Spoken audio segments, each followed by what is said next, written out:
உண்டான காயமெங்கும் தன்னாலே மாறிப் போன மாயம் என்ன பொன்மானே பொன்மானே.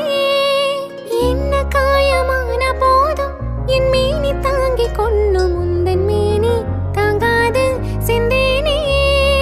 எந்தன் காதல் என்னவென்று சொல்லாமல் ஏங்க ஏங்க அழை வந்தது.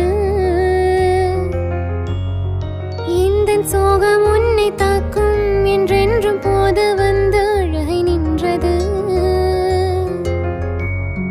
மனிதர் உணர்ந்து கொள்ள இது மனிதர் காதல் அல்ல, அதையும் தாண்டி புனிதமானது. அபிராமியே தாலாட்டு சாமியே நான் தானே தெரியுமா? சிவகாமியே சிவனில் நீயும் பாதியே அதுவும் உனக்கு புரியுமா?